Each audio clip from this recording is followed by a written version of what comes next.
हैं, महिलाओं का अपमान नहीं सहेगा राजस्थान। उन प्रदर्शन इसलिए कर रहे हैं क्योंकि हमारी मांगों को पूरा नहीं किया जा रहा है। 15 दिन से हम यहाँ आंदोलन पे बैठे हुए हैं। किसी आंदोलन की चर्चा है तो राजस्थान के संविधान अच्छे जो पैरामेडिकल फर्स्ट कर्मचारियों की चर्चा है। नमस्कार साथियों, आप देख रहे हैं राजस्थान परिवर्तन न्यूज़। मैं आपके साथ में विक्की पटेल। आज हम यहाँ दुर्गापुरा में कृषि अनुसंधान केंद्र पे पहुँचे हैं, जहाँ पे जो हमारे पीछे जो भीड़ है, ये न तो कोई बस स्टैंड की न किसी उसकी, जैसे कि कोई माहौल है शादी प्रोग्राम उसका ही है। यहाँ पे जो नर्सिंग भर्ती कर्मचारी जो भर्ती है वो लगातार विवादों में गिरती नज़र आ रही है। जहाँ पे एक तरफ तो मेरिट प्लस बोनस भर्ती करवाने जो कर्मचारी है वो है, दूसरी तरफ है जो लिखित परीक्षा से भर्ती करवाना चाहते हैं वो।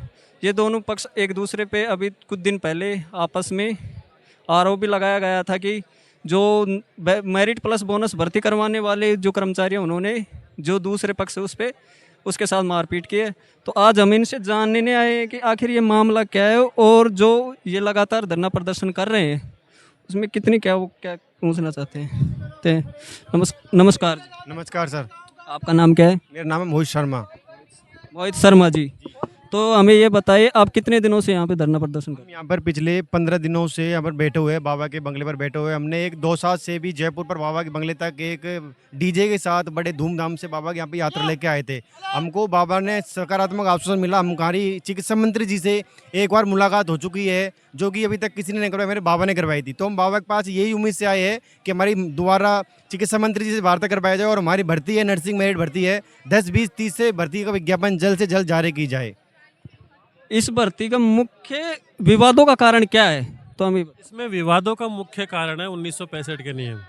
सबसे पहले ये समझना जरूरी है कि 1965 के नियम क्या है।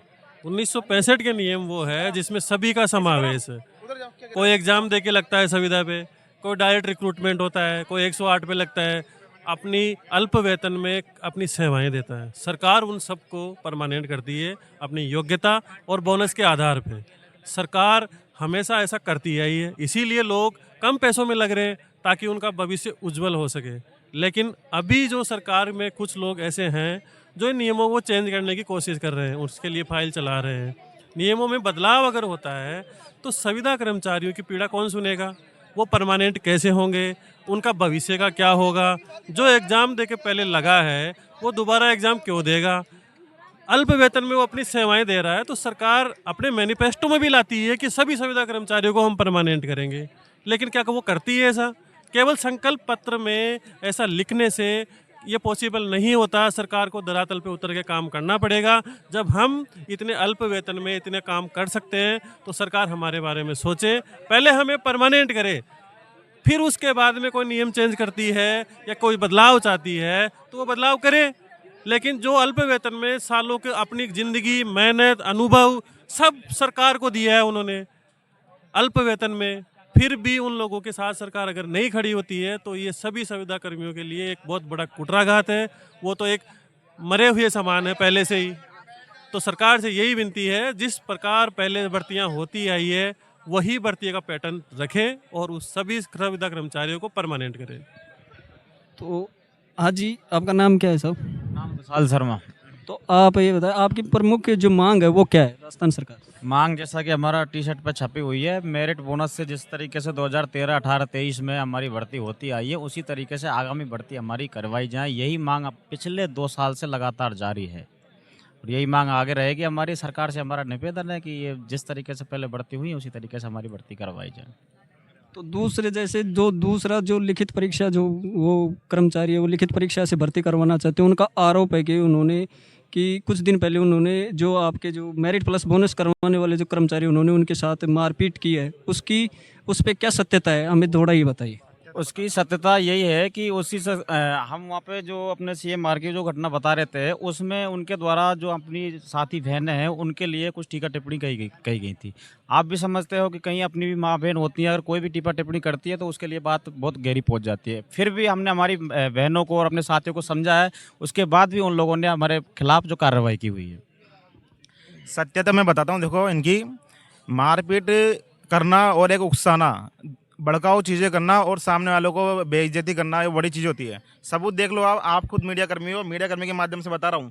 कटोरा खाली है, भिखारी हो, है ना। इस तरह से मजदूरों का मेला लग रहा है, साफ साफ आपके स्क्रीनशॉट है और सारी चेट इनकी पड़ी हुई है हमारे पास में।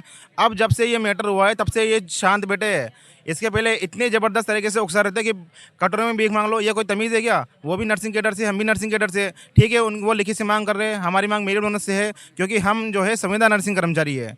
हमने जो है हमारा समय, हमारा पढ़ाई का समय सेवा सरकार को दी है, मरीजों की सेवा करने में दिया है।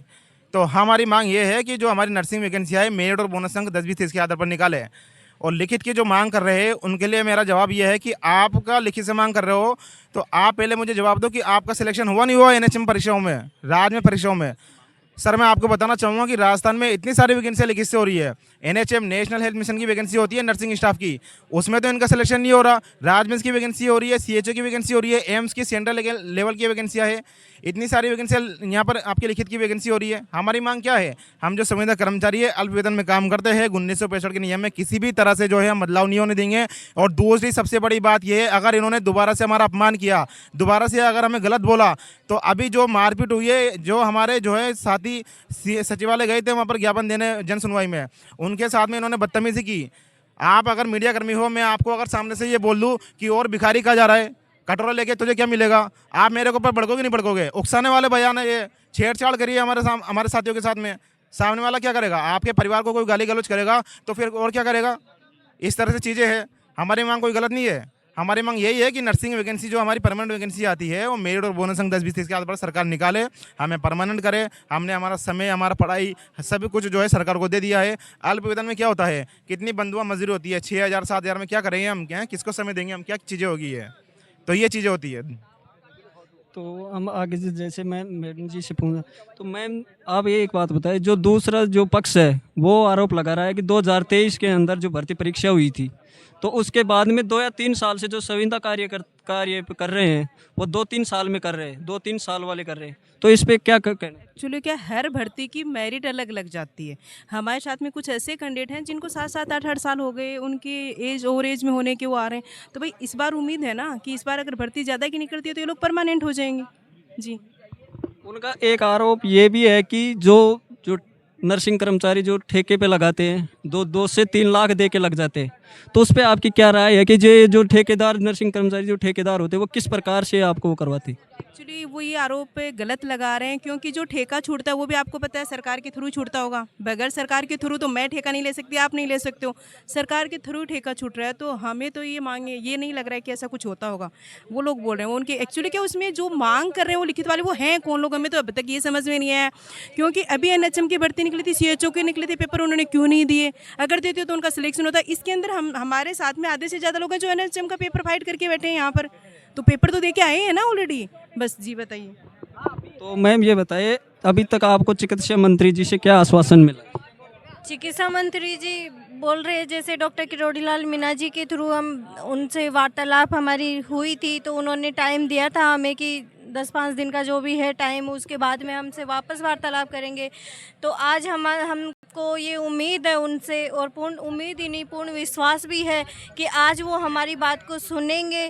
आज हम वापस डेलीगेशन के लिए जाएंगे, आज हमारी बात को सुनेंगे और ज़रूर ख्यूसर सर जी हमारी बात को 100% सुनेंगे और हमारे हक में, हमारे अधिकारों में ही रखेंगे उस मांग को। ये भी है ना, एक्चुअली इससे पहले क्या मंत्री जी तक बातें ही सही तरीके से नहीं पहुंची थी।